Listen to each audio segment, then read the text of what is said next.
अस्सलाम वालेकुम viewers, how are you. आप देख रहे हो मेरा YouTube channel English literature and linguistics. आज की इस वीडियो में हम डिस्कस करेंगे डिस्क्रिप्शन ऑफ स्पीच। तो फोनेटिक्स में डिस्क्रिप्शन ऑफ स्पीच की क्या इंपॉर्टेंस होती है, और इसमें हम डिस्कस करेंगे कि बेसिकली साउंड्स क्या होती हैं, और कॉन्सोनेंट्स क्या होती हैं, वावल्स क्या होती हैं, और डिफ्थोंग्स क्या होती हैं। चलते हैं वीडियो की जानिब और डिस्कस करते हैं डिस्क्रिप्शन ऑफ स्पीच में साउंड्स को, वावल्स को, डिफ्थोंग्स को, और इसके अलावा कॉन्सोनेंट्स को। डिस्क्रिप्शन ऑफ स्पीच में देख लेते हैं कि कॉन्सोनेंट, वावल और डिफ्थोंग्स किस तरह से यूज़ होती हैं। तो speech is the process of producing sound that are use for communication. It involves the coordination of various organs such as the lungs, vocal cords, tongue, lips and teeth to produce speech sound. Speech जो होती है वो basically sound produce करने का एक ज़रिया है या एक प्रोसेस है जो कि कम्युनिकेशन में इस्तेमाल होता है। और इसमें जो जो चीज़ें शामिल होती हैं उसमें वेरियस आर्गन हैं, जैसा कि लंग्स हैं, फेफड़े वगैरह, या ज़ुबान है, या होंठ हैं, या दांत हैं, या वोकल कार्ड हैं। तो ये प्रोड्यूस करती हैं साउंड को। Consonant are speech sound that are produced by obstructing or partially obstructing the airflow through the vocal tract.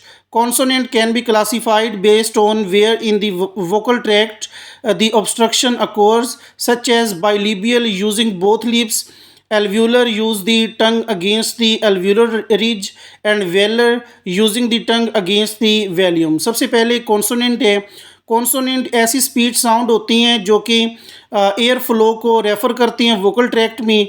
Consonant को क्लासीफाई किया जाता है जहाँ पे वोकल ट्रैक्ट जो हैं वो पाए जाते हैं, यानी ऑब्स्ट्रक्शन उनकी पाई जाती है। जैसा कि बाइलिबियल, मतलब बाइलिबियल जो बच्चे होते हैं या स्टूडेंट होती हैं तो उनके जो दोनों लिप्स हैं वो इस्तेमाल होते हैं।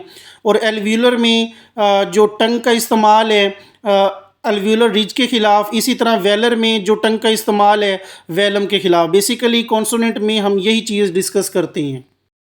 नेक्स्ट है हमारे पास vowels. Vowels are speech sound that are produced without any significant obstruction of the air flow through the vocal tract. Vowels are characterized by the position of the tongue and the shape of the lips. They can be classified based on the position of the tongue, such as front vowel, tongue position at the front of the mouth, central vowel, tongue position in the center of the mouth, and the back vowel, tongue position at the back of the mouth.